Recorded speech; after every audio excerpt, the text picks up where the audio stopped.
তোমাদের সকলকে স্বাগত জানাই টিনস বাড়ি অরুণিমা চ্যানেলে। আশা করি সবাই তোমরা ভালো আছো ও সুস্থ আছো। আজকে আলোচনা করব ক্লাস 10 ফার্স্ট চ্যাপ্টার থেকে প্রতিবর্ত ক্রিয়া ও প্রতিবর্ত পথ এই বিষয়টা নিয়ে। প্রতিবর্ত ক্রিয়া এবং প্রতিবর্ত পথ খুব গুরুত্বপূর্ণ অংশ বায়োলজির ক্ষেত্রে।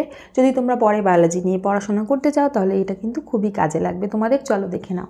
আচ্ছা, আমি আগেই বলেছি এই যে প্রতিবর্ত পথ প্রতিবর্ত আর্কের ক্ষেত্রে মানে যেখানে পড়াবো সেক্ষেত্রে কিন্তু সেখানে কিন্তু একটা ছবি আছে এবং সেই ছবিটা খুব ভালো করে প্র্যাকটিস করতে হবে।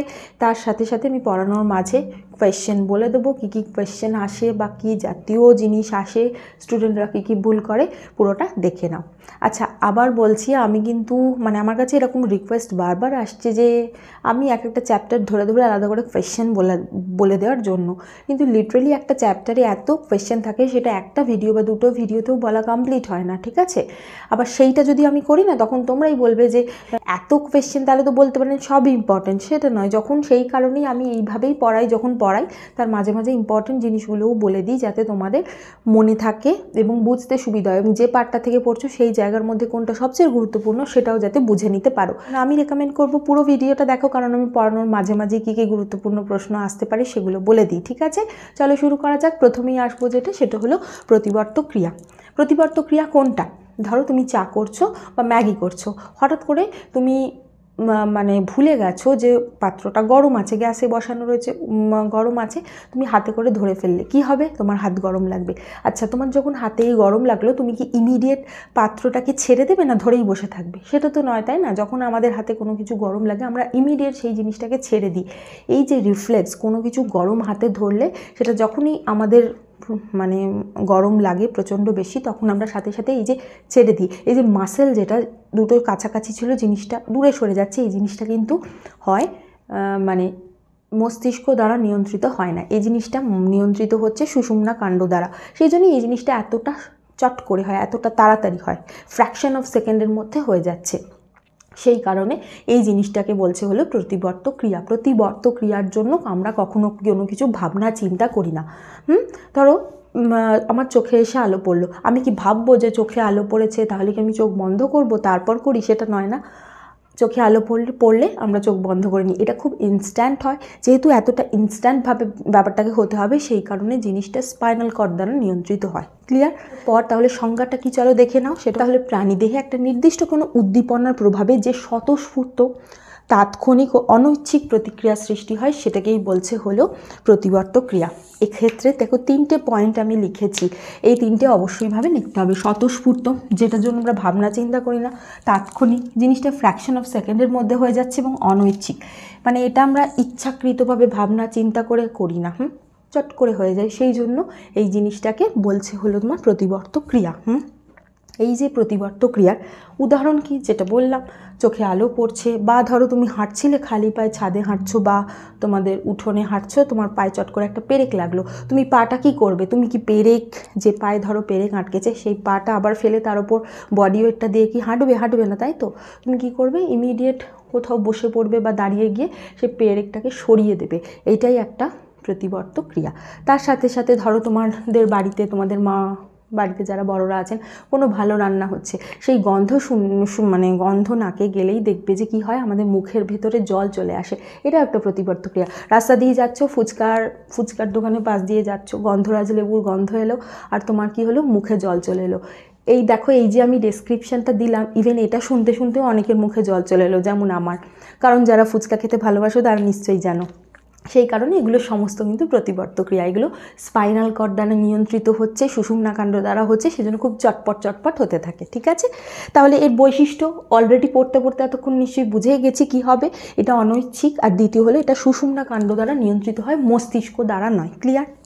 আচ্ছা, এবার বলে দিই, এটা তোমরা ভেবো না যে আমাদের সমস্ত যে আমরা কাজগুলো করি সেগুলোই স্পাইনাল কর্ড দ্বারা নিয়ন্ত্রিত হয়। আমরা যেগুলো ধরো তোমাকে কোনো বন্ধু মজা করছে, তুমি সেই মজার উত্তরে হাসবে কি কাঁদবে সেটা তোমার মস্তিষ্কে যায়, মস্তিষ্ক সেটাকে বলে, সেইভাবে তুমি রেসপন্স করো।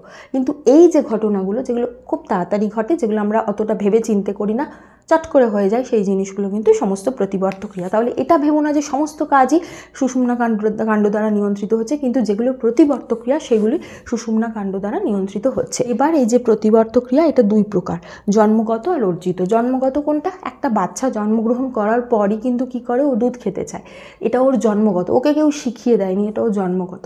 ইভেন বাচ্চা হওয়ার পর বাচ্চার চোখে যদি আলো ফেলে দেখা হয় যে ও চোখের রিফ্লেক্সটা আছে কিনা, বাচ্চার ক্ষেত্রে দেখা হয় যে চোখের মধ্যে আলো ফেলে যে তার চোখের এই যে চোখটা বন্ধ করে নেওয়ার এই রিফ্লেক্সটা দেখাচ্ছে কিনা, বা বাচ্চাদের ক্ষেত্রে পায়ের নিচে এরমভাবে একটা মানে আঙুল দিয়ে একটা এরমভাবে সেন্সেশন দেওয়া হয় যাতে দেখা হয় যে ও পাটা কীভাবে মানে রিফ্লেক্সটা দেখাচ্ছে, ঠিক আছে। তাহলে এই জিনিসগুলো জন্মগত।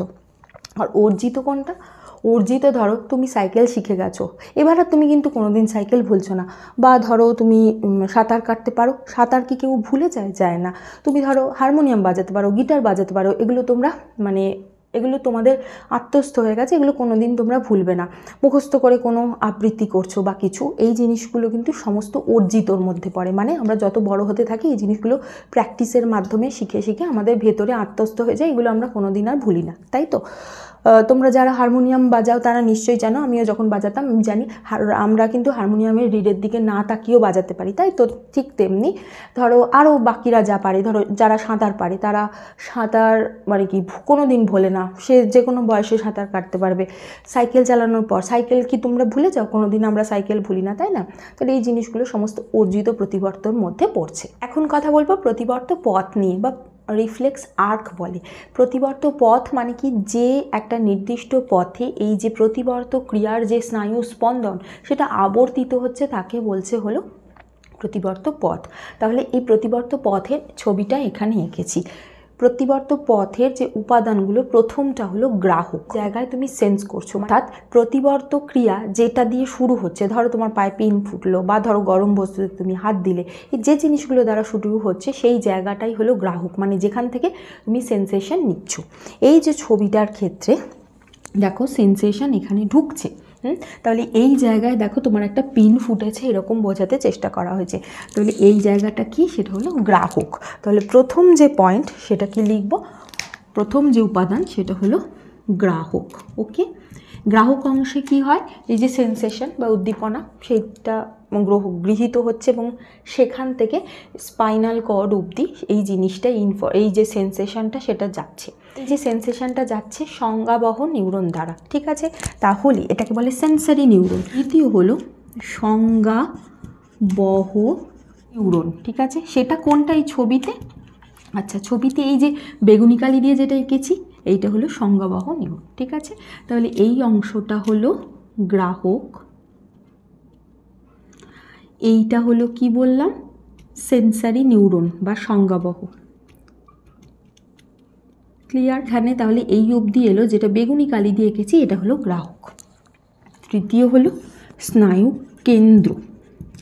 স্নায়ু কেন্দ্র মানে কি, স্পাইনাল কর্ডের মধ্যে এই দেখো একটা বেগুনি কালি, এটা হলো সেন্সারি নিউরন, আর নীল কালিতে যেটা এঁকেছি এটা হলো তোমার মোটর নিউরন বা আজ্ঞাবহ নিউরন, মানে যে ইনফরমেশনটা বাইরে নিয়ে যাচ্ছে। তাহলে এদের মাঝে যেটা লাল দিয়ে এঁকেছি সেইটা হলো তোমাদের অ্যাডজাস্টার নিউরন বলে। এই অ্যাডজাস্টার নিউরনটাকেই স্নায়ু কেন্দ্রের মধ্যে ধরা হচ্ছে। তাহলে অ্যাডজাস্টার নিউরন, অ্যাডজাস্টার নাম থেকে বুঝতে পারছো এরা দুটোর মধ্যে অ্যাডজাস্ট করায়, মানে সেন্সারি নিউরন আর মোটর নিউরনের মধ্যে অ্যাডজাস্ট করায়। ক্লিয়ার? তাহলে এই যে লাল কালিতে যেটা লিখেছি সেটা হলো তোমাদের স্নায়ুকেন্দ্র। এটা কেন স্নায়ুকেন্দ্র বলা হচ্ছে, কারণ এটা স্পাইনাল কর্ডের মধ্যে হচ্ছে, আর এই জিনিসটা হলো অ্যাডজাস্টার নিউরন। ক্লিয়ার? তাহলে ছবিতে যে এখানটা লিখে দিলাম লাল কালিতে যেটা আঁকা আছে। ক্লিয়ার? তারপরে এখান থেকে ইনফরমেশনটাকে নিয়ে বার করছে সেটা হলো তোমাদের এই ব্লু কালিতে যেটা এঁকেছি, এটাও একটা নিউরন। এটা হলো তোমাদের কি, আজ্ঞাবহ নিউরন বা মোটর।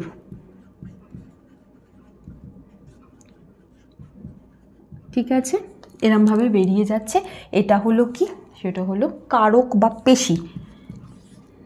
এইটা কি, সেটা হলো কারক, আর এইটা হলো কি তোমাদের আজ্ঞাবহ নিউরন। ঠিক আছে, আর লাস্টে এই ইনফরমেশনটা আসছে কোথায়, কারক আসছে। কারক মানে কি, যেটা কাজ করছে। সেটা হলো কি, ধরো তোমার মানে তুমি এখানে টাচ করলে তোমার গরম লাগলো, তুমি যেই হাতটা তুলে নিলে এইটা হলো কারক অংশ। আচ্ছা, এক্ষেত্রে বলে দিই, এই ধরো তুমি কোনো একটা গরম জিনিস এরমভাবে টাচ করছো, হাতটা সাথে সাথে তুলে নিচ্ছ, এক্ষেত্রে টাচ যে জায়গাটা করেছো সেই জায়গা থেকে সেন্সারি নিউরনটা যাচ্ছে, মানে হাত যেখানটা টাচ করলো সেই জায়গাটাই গ্রাহক, আর ইনফরমেশানও আবার সেই জায়গাটাতেই আসছে যে তুমি হাতটা তুলে নাও, তাই জন্য তুমি হাতটা তুলে নিচ্ছ। তাহলে এক্ষেত্রে গ্রাহক ও কারক একই। ঠিক একইভাবে তোমার চোখে আলো পড়ছে, চোখে আলো পড়লো, তারপর তুমি আবার সেই চোখে ইনফরমেশান দিলো যে চোখটা তুমি বন্ধ করে নাও, তাহলে সেক্ষেত্রে গ্রাহক এবং কারক একই। ঠিক আছে, তাহলে এইভাবে ব্যাপারটা হচ্ছে। ক্লিয়ার? তাহলে এই 5টা কম্পোনেন্ট থাকে প্রতিবর্ত পথের ক্ষেত্রে, আর এই যে ছবিটা সেটা হলো প্রতিবর্ত পথ। এই জায়গাটায় লিখে দিচ্ছি, তোমরা ছবির নিচে লিখে দেবে। আচ্ছা, অনেক সময় আমাকে স্টুডেন্টরা এরকম প্রশ্ন করেছে যে এগুলো কী এঁকেছো শিঙের মতো। ব্যাপারটা শিঙের মতো না, ব্যাপারটা দেখতে এরকম হলেও শিঙের মতো নয়। সেই কারণে যে কমন প্রশ্নগুলো হতে পারে আমি সেগুলো নিয়ে আলোচনা করছি। যেমন ধরো একটা স্পাইনাল কর্ড এরকম নলের মতো লম্বা দেখতে, তো এই জিনিসটাকে সেকশন করা হয়, এরকমভাবে কাটা হয়। এই সেকশন করলে সেই অংশটা যদি আমরা মাইক্রোস্কোপে দেখি তাহলে এইভাবে একটা স্ট্রাকচার পাবো। ওকে, আচ্ছা, এই ছবিটার ক্ষেত্রে এইখানটায় কিন্তু কোনো হিঞ্জ নেই, এইখানটায় কিন্তু একটা খাঁজ আছে। এই জিনিসটা কিন্তু ছবি আঁকার সময় মানে বুঝে আঁকবে। অনেক সময় স্টুডেন্টরা যেটা ভুল করে সেটা হলো এই যে এখানটায় এই যে হিঞ্জটা করে দেয় আর এখানটায় এরকম সোজা রেখাটা করে দেয়, এটা নয়। যেখান দিয়ে সেন্সারি নিউরনটা ঢুকবে সেই জায়গাটা এরকম স্ট্রেট হবে, এখানে কোনো খাঁজ নেই। আবার যেখান দিয়ে আজ্ঞাবহ নিউরনটা বেরোবে এই জায়গাটায় এরকম একটা হিঞ্জ আছে। ঠিক আছে, এবার এই স্পাইনাল কর্ডের গঠনটা আমি ছোট করে বলে দিই যাতে জিনিসটা মনে রাখতে সুবিধা হয়। সেটা হলো তোমাদের এই যে এটার মাঝখানে যে মানে গর্ত রয়েছে সেটা হলো নিউরোসিল। ওকে, তাহলে এইটা কি বললাম, ডরসাল হর্ন, শিঙের মতো অংশ সেজন্য হর্ন বলা হচ্ছে। এইটা হলো ল্যাটেরাল হর্ন, আর এইখানটা হলো তোমাদের ভেন্ট্রাল। এই জিনিসটা তো তোমাদের বইতে নেই, কেন আমি বলে দিচ্ছি। ছবিটা আঁকার সময় ডরসাল হর্ন দিয়ে সেন্সারি নিউরন ঢুকবে আর ভেন্ট্রাল হর্ন দিয়ে আজ্ঞাবহ নিউরন বা মোটর নিউরন বেরিয়ে যাবে। ছবি আঁকার সময় কিন্তু এটা অবশ্যই করে করতে হবে, মাধ্যমিকে কিন্তু এই ছবিটা আসতে পারে, বেশ গুরুত্বপূর্ণ একটা প্রশ্ন। ক্লিয়ার? তাহলে এই ছবিটা খুব ভালো করে প্র্যাকটিস করবে, ছবির নিচে বড় বড় করে লিখবে, প্রতিবর্ত পথ কম্পোনেন্টগুলো পড়ে রাখবে। তাহলে আশা করি বোঝাতে পেরেছি এই প্রতিবর্ত পথ তাহলে কোথায় কাজে লাগছে, যখনই প্রতিবর্ত ক্রিয়া হয় এইগুলোর মাধ্যমে চক্রাকারে আবর্তিত হয়, মানে গ্রাহক থেকে সংজ্ঞাবাহ থেকে অ্যাডজাস্টেন্ট নিউরন থেকে আজ্ঞাবহ থেকে কারক, এইভাবে চক্রাকারে নিয়ন্ত্রিত হচ্ছে। ক্লিয়ার? এই জিনিসটা খুব ভালো করে পড়বে।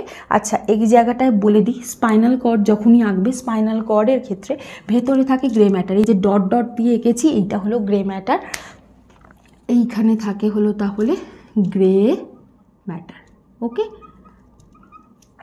বোঝাতে পারলাম? তাহলে খুব ভালো করে ছবিটা প্র্যাকটিস করবে। যদি কোনো প্রশ্ন থাকে জিজ্ঞাসা করতে পারো। তোমরা ভিডিওটাকে লাইক করো, শেয়ার করতে একদম ভুলো না। আরও ভিডিও পেতে সাবস্ক্রাইব করো আর বেল বাটনটা অবশ্যই ক্লিক করে দিও। Thank you.